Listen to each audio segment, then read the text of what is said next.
You're listening to The Voice of Russia in London. I'm Vivian Nunes.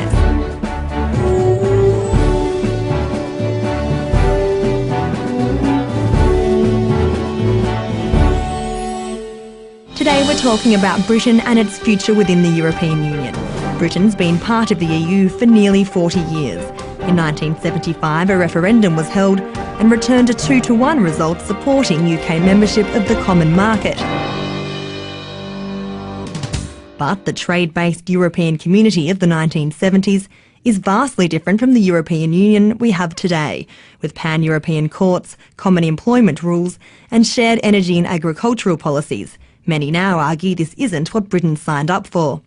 Just this morning, a group of Conservative MPs has published a list of demands outlining the powers they want the UK to reclaim from Brussels. They say the UK's relationship with the EU needs a rethink, and there's been too much power transferred from Britain to European institutions. Earlier this week, a YouGov poll showed 2/3 of voters want a referendum on Britain's EU membership before the next election, and nearly half of respondents favour British withdrawal. Against the backdrop of the continuing Eurozone crisis, it's not surprising support for EU membership has waned. The poll found only 31% of people want Britain to remain in the Union. But Prime Minister David Cameron says now is not the time for a referendum. Today we'll be asking if he's right, or is it time to put the question in the hands of the voters?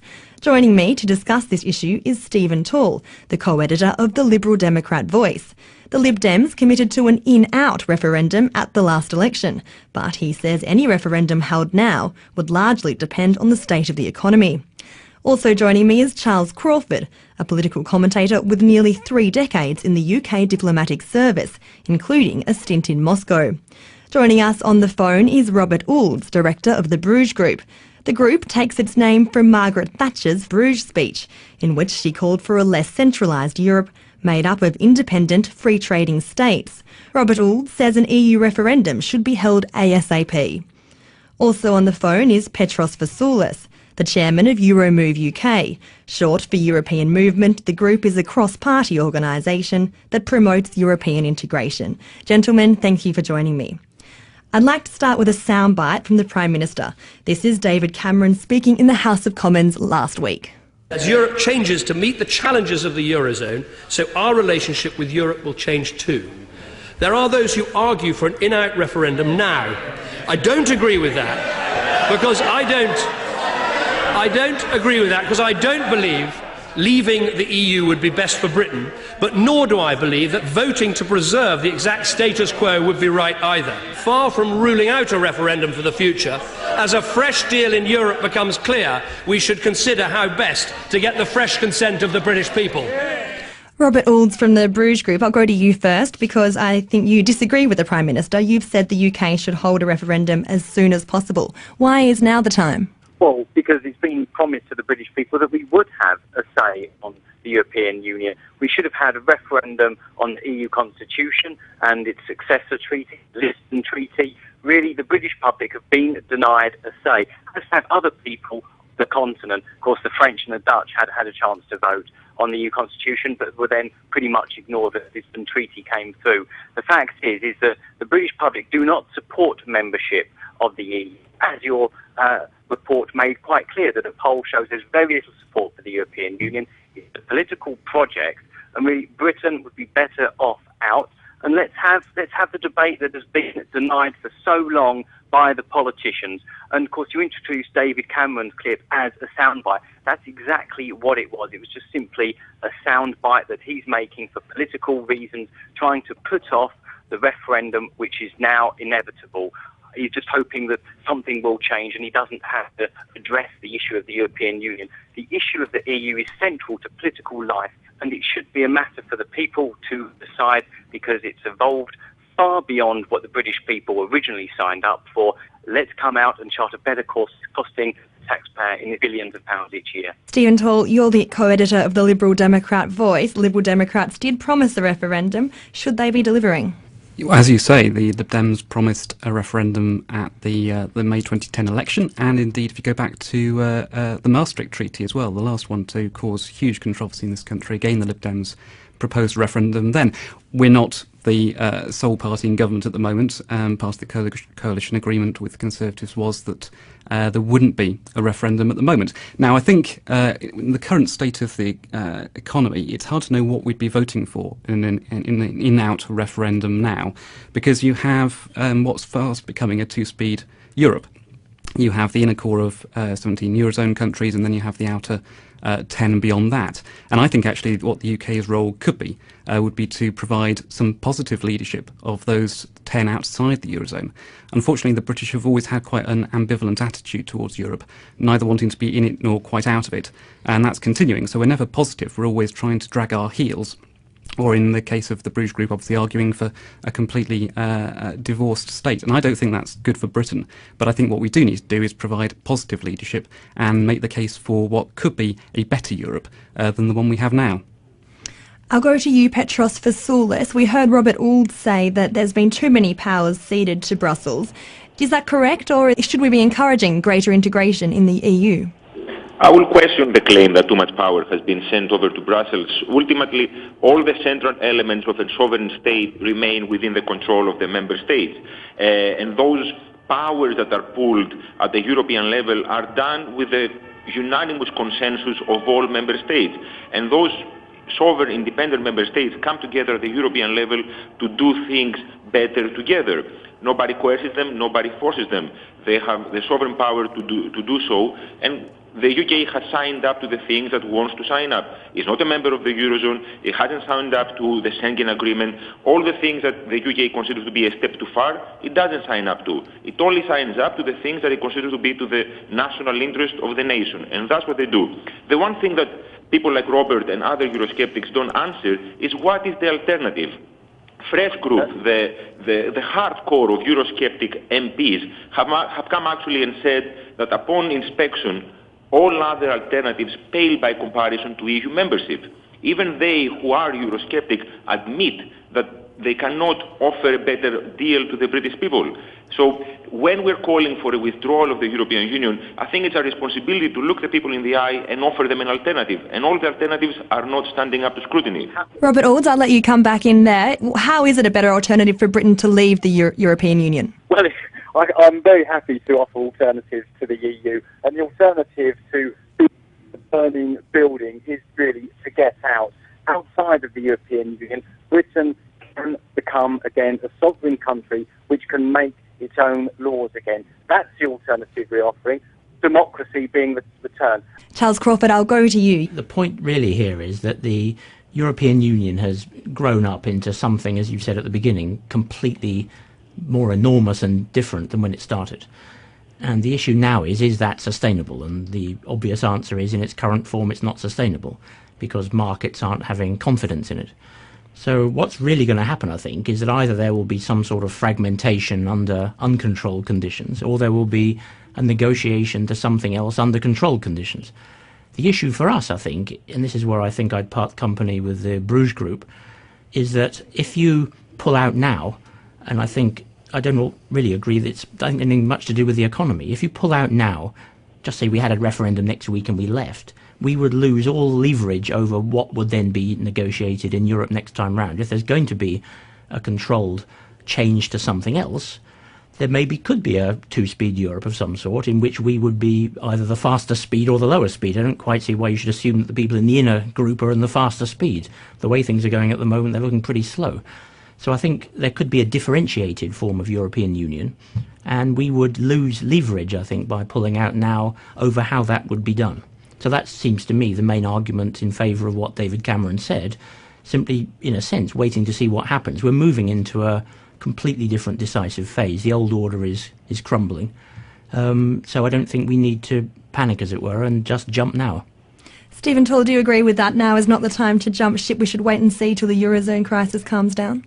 I think so, not because we just don't want to ask the British people what they think on this issue. I do agree that it's high time for a referendum. People haven't been asked their opinion. I wasn't even born when the last referendum was held. So I think it's time that we had one. But you've got to ask what would be the question at the moment. And I think Charles's point is quite right there, that in terms of negotiating, what you don't do is declare your hand right at the outset. So I think there are many opportunities for the UK to actually provide leadership within Europe. For example, before the December treaty, when David Cameron wielded his veto, very little attempt was actually made by the UK government to engage with those who actually shared the British view of a single market within Europe. And as a result, when suddenly at the last minute David Cameron produced his proposals, no one was really warned of them. And it was easy for Nicolas Sarkozy to say this is just a British plot to try and impose an Anglo-Saxon economy on us all. And it got rejected. So I think it just shows that if the British actually can provide some leadership, can show how the economy and the single market actually benefits citizens throughout the UK as well as the whole of Europe, then I think we've got a much better chance of having a proper debate about this. You're listening to the Voice of Russia in London, where we're discussing whether or not it's time for Britain to have a referendum on its future in the European Union. I'm joined by political commentator Charles Crawford, co-editor of the Liberal Democrat Voice, Stephen Tall, Robert Oulds, the director of the Eurosceptic Bruges Group, and Petros Vassoulis from the pro-European group Euromove.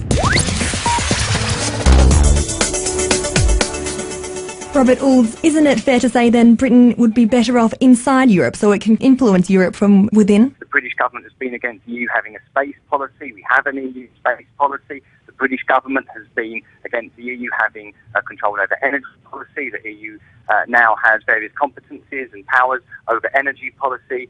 Britain has continually argued against other things such as the common agricultural policy and the common fisheries policy.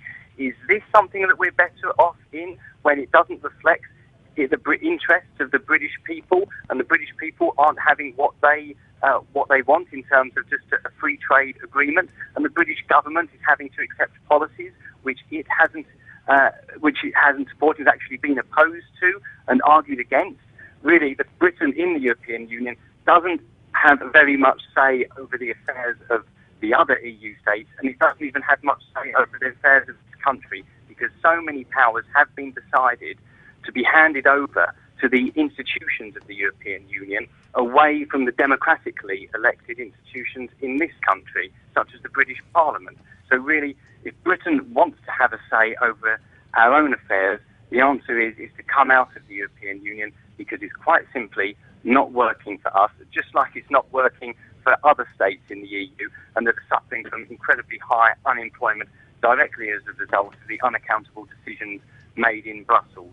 So really, it's not something that we want. We don't have that much influence, and we don't have much of a democracy at home as a result. The UK never argued against a common energy policy. The same thing goes with space policy. The UK hasn't argued against it. That's another factual mistake. And the fact that the EU has the Galileo project means that satellites that the EU will be sending into space are going to be built in the UK. And that's going to be bringing in billions of pounds and creating high-earning jobs. And that's because of our membership of the European Union. So before making accusations and lining up policy areas, do check your facts. He's wrong. The Labour government was against space policy and energy policy being part of the EU constitution. We know this, but then of course they brought them in via the back door. When they brought in the Lisbon Treaty, they added those things which the British government had got taken out. They got them put in via the Lisbon Treaty, and these cost British taxpayer enormous amounts of money. 3 billion a year is a significant sum that the UK hands over. A lot of that, there's extra payments towards the Galileo project and other EU space initiatives.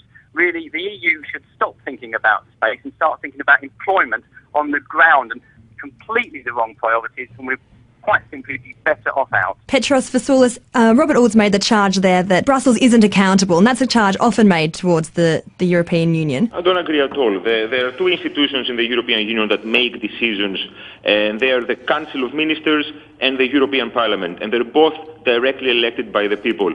The European Commission is a civil service like the one we have in Whitehall in the UK, and they are there to obey the rules of the elected politicians. The Council asks them to draft legislation, which then is put to scrutiny on the European Parliament. I can definitely argue in favor of even more democratic accountability. I would like to see the head of the European Commission being elected directly. I would like to see the chairman of the European Council get more powers and also have a directly democratic mandate. And if Robert will be keen to join me in making those calls, I'm sure we can do some good work together. But just saying that this is not perfect, let's leave it, is not the right option. The EU is the biggest single market in the world. Being part of it gives us the ability to negotiate with other powers like China and India with a stronger footing. Our American friends want us to remain in the European Union because they understand that's where the future lies. I think it's against the national interest to irresponsibly call for a removal of one of the biggest common markets in the world. So there will become a renegotiation. It's pretty clear that not all the countries in the current European family will want to be in the so-called, basically the Eurozone group. We will stay out of that. The issue then is, how far do you make the Eurozone group integrate with the others? I think I disagree with is it Petros Vassoulis? Because, what's really happening is that there is a sort of mission creep of the EU, because once you've brought in majority voting, it's all very well saying the Council of Ministers take decisions, but you can't block things unless you have a blocking minority. So we are subject to various norms creeping in, even when we really, really dislike them. We've accepted the procedure. We don't like the outcome. I myself have worked very hard when I was in the Foreign Office to stop the Working Time Directive. This is a very, very seriously stupid piece of legislation from Europe, which is making a complete mess of our health service in various respects. My friend's a doctor was telling me exactly how it works the other day. Some of these things are very damaging, and I think part of the trouble with the whole issue, you mentioned that the opinion poll in the beginning. Look elsewhere in the opinion poll, there's a majority in favour of some sort of reasonable relationship with our European neighbours, of course. The question is, can you define that, and can you put a limit on it so that it doesn't keep changing in a way which is seen by a lot of people here as unfavourable? And that's the drama of the European Union. What makes it unique is that it creates a legal order, and that legal order continues to expand because of the courts, because of this and that. And I think personally I do agree with the proposition that it's probably gone too far. Stephen Tall, has it gone too far? Policies like the working hours, which Charles mentioned, have been quite controversial. I think what you've got essentially here is two views of Europe. You've got a positive view, which is my view, which is that you can be in Europe and try and make the rules and influence the rules. Or you've got the negative view, which is the kind of Bruges Group Council of Despair, which says we're never going to be able to make an iota of difference, so let's just pull out and hope we can still remain our worldwide influence and that America will still talk to us afterwards. I think this is about jobs. I think it is about cross-border working on issues like the environment and crime and terrorism. And in terms of has there been mission creep, I think there almost certainly has been mission creep by the EU. But equally, I think the UK is at fault here on two grounds. Firstly, we don't devolve within the UK itself, so many decisions are taken by Westminster that come from the EU direct, that you do feel that everything is decided in Brussels. And then secondly, we don't scrutinise the legislation that does come through properly either. So I think if the UK could be positive, it could actually devolve power from Westminster to regions and to local cities and towns, then it would be better. And if we actually took more of a positive role in shaping the legislation that comes to us from Brussels, we'd have an awful lot less to complain about. Robert Ould, has Britain been lax when it comes to shaping EU policy then? Well, Britain can't really make a lot of the policies when we're being outvoted, and there's many other different interests to take into account. The EU process of horse trading largely between civil servants, which then gets rubber stamped at the Council of Ministers, really is a completely inappropriate way of doing things. I think we should make the case for a positive vision outside of the European Union. Britain can make its own policies instead of hoping that the French will somehow allow the reform of the common agricultural policy, or that the common fisheries policy will finally be reformed. Of course, they're talking about ending discards in 2018. Why don't we regain our democracy, regain democratic accountability in this country, and just say, look, we're going to make the policies that suit this country according to the national interest ourselves, rather than hoping that the EU will change the habits of a lifetime. You're listening to the Voice of Russia in London, where we're discussing whether or not it's time for Britain to have a referendum on its future in the European Union. I'm joined by political commentator Charles Crawford, co-editor of the Liberal Democrat Voice, Stephen Tall, Robert Ould, the director of the Eurosceptic Bruges Group, and Petros Vassoulis from the pro-European group Euromove.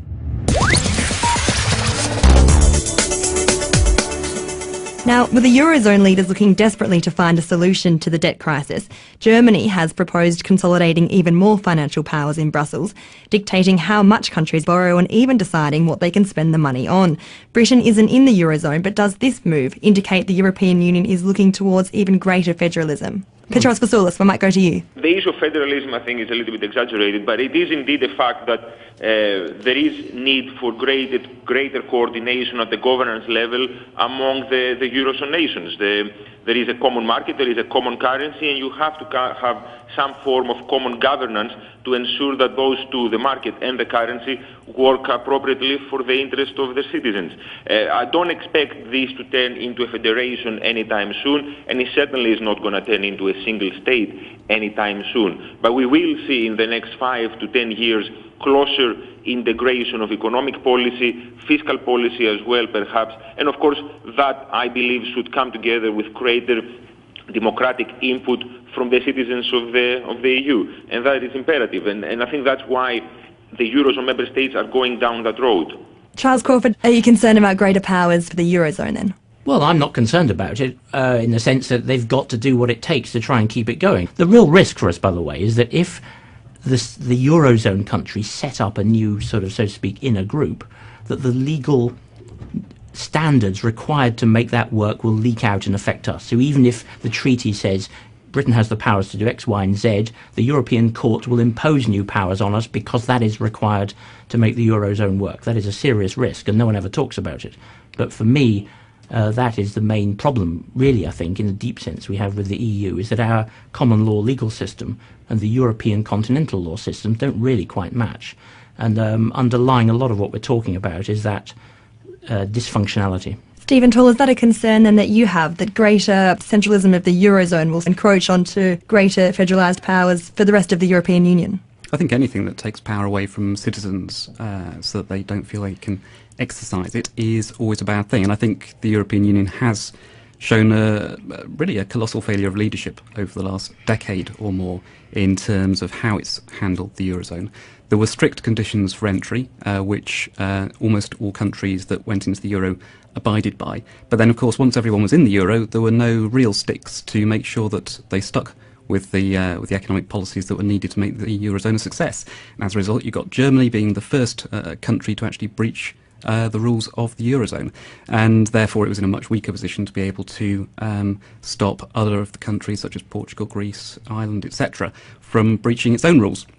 And as a result, we've landed with this crisis where now no country feels like it can afford to pick up the tab, and we're kind of just scrabbling around in the ground hoping to find a solution that will stick, and I'm not sure that we're going to. And this is why I think actually the UK can continue, even though it's outside the Eurozone, to play an important role, because I think the UK has been a very pragmatic, it's not been starry-eyed about the European Union, it's been very pragmatic, nuts and bolts about trying to get the conditions right to make the European Union work. And I think the other role in which the UK can continue to have a big role to play is being the lever between not only the United States and Europe, but of course increasingly between China and Europe as well. So I think the UK has a real role to play here, and I think it would be really regrettable if we threw up that potential to actually be an influential player in the future because it seemed a bit too much like hard work.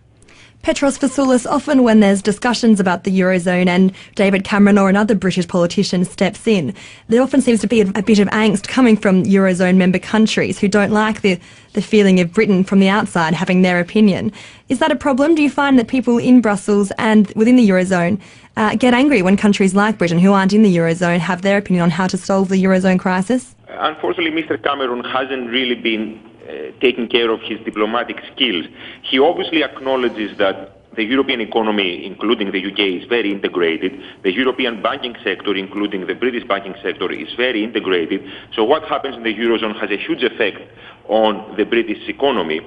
And for that reason, he's so keen and lectures so much.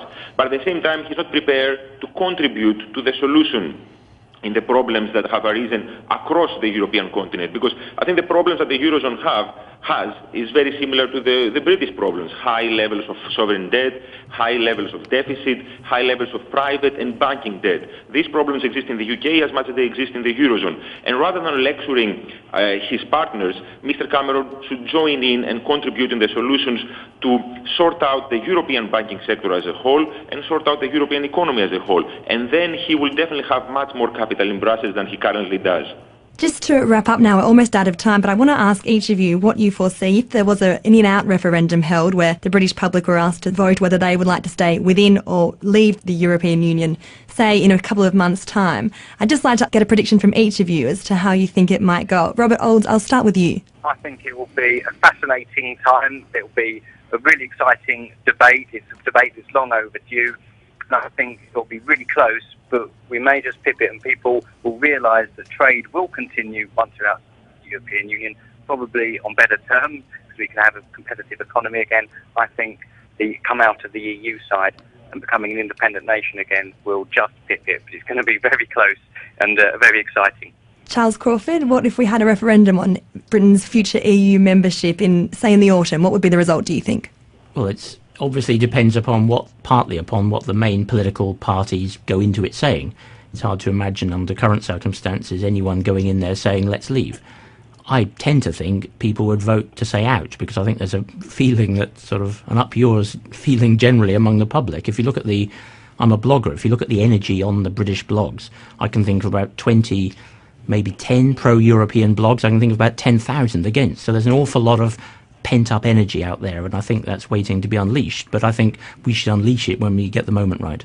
Stephen Tall, it's unlikely the Lib Dems will choose to withdraw from the European Union, but how do you think the people would vote? I think if you asked them today, there would almost certainly be a vote to exit the European Union. But I think if you ask people questions in the hypothetical, then you get quite abstract answers. I remember just over 18 months ago, polls were pointing to the fact that electoral reform would win the referendum held in May 2011, and regretfully for the Lib Dems, that wasn't the case. So polls today aren't necessarily a predictor of future performance. I think Charles is right. I think it depends an awful lot what happens in the next year in terms of how the European Union starts to settle down, if indeed it does. And I think until you know what the future shape of the European Union might be, it's pointless trying to ask people a question that they can't possibly know the question to. And finally, Petros Vassoulis, what's the view from Brussels? A lot will depend on the kind of debate we're going to have, whether it's going to be informed, fair and equal. And I'm always concerned about the role that the media play in this discussion in Britain. But ultimately, the British people are very rational, and they understand that the interest of the country lies within a major international organization. They understand that a medium-sized economy with a small currency is better served standing together with its partners vis-à-vis global powers. So at the end of the day, they will vote in favour of staying in the European Union because they know that's where the national interest lies. Well, on that note, that's all we have time for today. I'd like to thank each of my guests for joining me in that debate. In the studio, we were joined by political commentator and veteran diplomat Charles Crawford. We also heard from the co-editor of the Liberal Democrat Voice, Stephen Tall. Joining us on the phone was Robert Olds, director of the Bruges Group, and from Brussels, Petros Vassoulis. Many thanks to each of you. You're listening to The Voice of Russia in London. I'm Vivian Nunes. Stay tuned for the news.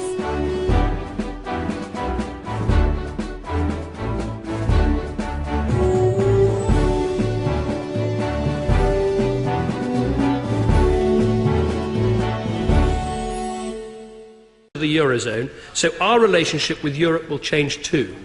There are those who argue for an in-out referendum now. I don't agree with that because I don't agree with that because I don't believe leaving the EU would be best for Britain, but nor do I believe that voting to preserve the exact status quo would be right either. Far from ruling out a referendum for the future, as a fresh deal in Europe becomes clear, we should consider how best to get the fresh consent of the British people.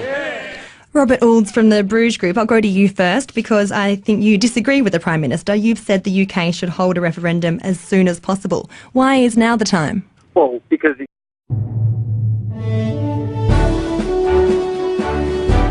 You're listening to The Voice of Russia in London. I'm Vivian Nunes.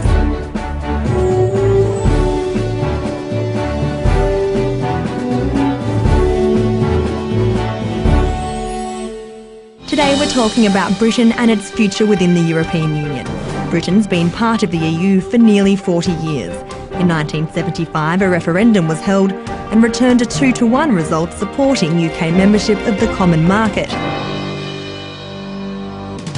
But the trade-based European community of the 1970s is vastly different from the European Union Eurozone crisis. It's not surprising support for EU membership has waned. The poll found only 31% of people want Britain to remain in the Union. But Prime Minister David Cameron says now is not the time for a referendum. Today we'll be asking if he's right, or is it time to put the question in the hands of the voters? Joining me to discuss this issue is Stephen Tall, the co-editor of the Liberal Democrat Voice. The Lib Dems committed to an in-out referendum at the last election, but he says any referendum held now would largely depend on the state of the economy.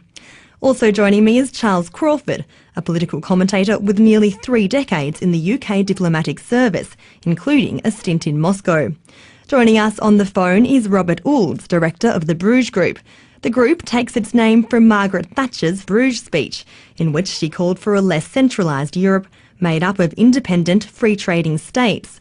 Robert Oulds says an EU referendum should be held ASAP. Also on the phone is Petros Vassoulis, the chairman of Euromove UK. Short for European Movement, the group is a cross-party organisation that promotes European integration. Gentlemen, thank you for joining me. I'd like to start with a soundbite from the Prime Minister. This is David Cameron speaking in the House of Commons last week. As Europe changes to meet the challenges we have today, with pan-European courts, common employment rules and shared energy and agricultural policies, many now argue this isn't what Britain signed up for. Just this morning, a group of Conservative MPs has published a list of demands outlining the powers they want the UK to reclaim from Brussels. They say the UK's relationship with the EU needs a rethink, and there's been too much power transferred from Britain to European institutions. Earlier this week, a YouGov poll showed 2/3 of voters want a referendum on Britain's EU membership before the next election, and nearly half of respondents favour British withdrawal. Against the backdrop of the continuing